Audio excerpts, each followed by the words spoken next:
So, kamusta na mga idol? Barangay Ginebra updates tayo ngayon. Pero bago tayo magpatuloy, patulong naman po ng isang like lang bilang suporta sa ating YouTube channel. At dahil nga po, kumpirmado na, Scottie Thompson 2-3 weeks na hindi makakapaglaro dahil nga po sa kanyang natamong injury sa naging laban ng Ginebra kontra sa koponan ng Blackwater Bossing ay tila natuhod siya ng matindi doon at hindi pa magaling ang injury. So, ang tanong, paano ng Ginebra walang Scottie? Huwag kayong mag-alala. Big adjustment ni Coach Tinko na mangyayari nga po sa Game 6 ng Barangay Ginebra. So, nakita nyo naman yung Game 5 kontra sa Tierra Firma. So far, so good. Dahil nga po, nakabalik na eto si L.A. Tenorio, the Iron Man ng Barangay Ginebra.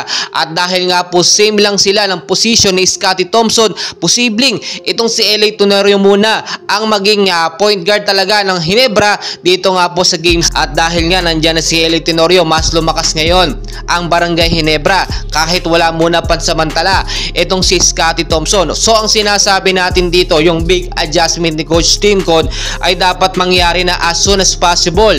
Kailangan laging present sa first 5 lineup. Ito nga pong si L.A. Tenorio, Tony Bishop, Japet Aguilar at itong si Stan Hardinger, no? Si Stan po, I mean, dalawang big man po yan, no? Dito nga po sa first 5. Ang nangyari po kasi dito, talagang pinapalakas po ni Coach Tinko dito nga po sa first half agad ang depensa ng Barangay Ginebra. Kung titignan nyo mabuti, pwede naman talagang paghiwalayin eh.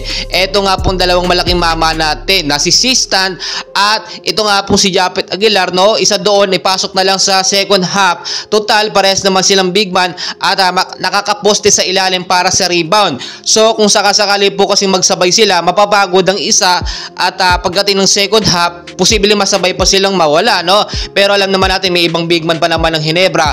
Pero siyempre, naging fit naman yan at effective naman sa mga huling laban nga po ng Ginebra. So walang question naman po doon sa ginawang line-up strategy ni Coach Tinko. At tignan nyo pong mabuti ito at dahil 2-3 weeks, ito nga si Scottie na mawawala nga po sa Barangay Ginebra and hopefully 3 weeks lang.